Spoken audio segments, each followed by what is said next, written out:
Recent డేస్లో చాలా viral అవుతా ఉంది. సో జోహో కంపెనీ ఏదైతే ఇండియన్ కంపెనీ హెడ్ క్వార్టర్ వచ్చేసి తమిళనాడులో ఉంది. అయితే దీనికి సంబంధించి దాదాపు 160 కంట్రీస్లో ఇది ఆపరేట్ చేస్తూ ఉంది కంపెనీ అనేది. సో రీసెంట్ డేస్లో అమిత్ షా గారు కూడా దీనికి సంబంధించి జోహో స్విచ్ అయ్యారు, జోహో మెయిల్కి స్విచ్ అయ్యారు అన్న ఆస్పెక్ట్, అంటే ఇండియన్ కంపెనీ సో ప్రమోట్ చేసే విధంగా చాలా మంది ఎక్కువ మంది డౌన్లోడ్ చేసుకుంటూ ఉన్నారు. సో జీమెయిల్కి ఆల్టర్నేట్ జోహో మెయిల్, వాట్సాప్కి ఆల్టర్నేట్ అరెట్టాయ్, సో తర్వాత క్రోమ్కి ఆల్టర్నేట్ ఉలా, మైక్రోసాఫ్ట్ ఆఫీస్కి ఆల్టర్నేట్ వర్క్ స్పేస్, ఇలా ఒక రెవల్యూషన్ అయితే స్టార్ట్ అయింది.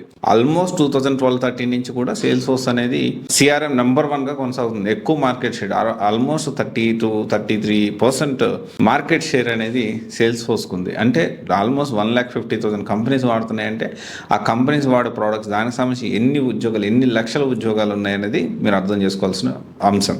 సో అందుకని ఎవరన్నా నేర్చుకోవాలంటే జోహో సిఆర్ఎం కాదు, సేల్స్ ఫోర్స్ నేర్చుకోండి. అయితే సేల్స్ ఫోర్స్ నేర్చుకోవాలి, ఎక్కడ నేర్చుకోవచ్చు?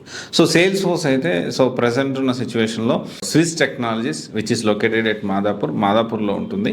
సో ఇక్కడ మీరు చూసుకోవచ్చు. దానికి సంబంధించి చాలా బాగా ట్రైన్ చేయడం కానీ, they are industry expert. Sales force అంటేనే స్విజ్, సో అంత బాగా వాళ్ళు ట్రైన్ చేస్తారు. నాట్ ఓన్లీ ట్రైన్ చేయడము, సో వాళ్ళు ప్రొఫైల్ మార్కెటింగ్ కూడా చేస్తారు. కాల్స్ రావట్లేదు ఎవరికన్నా అంటే not only sales force, other technology కూడా చాలా ఇన్స్టిట్యూట్స్ కోర్స్ నేర్పించేసి ఇట్లా ఉంటారు కదా. సో దానికి సంబంధించి కూడా సో కాల్స్ రావడానికి కూడా వాళ్ళు హెల్ప్ చేస్తారు.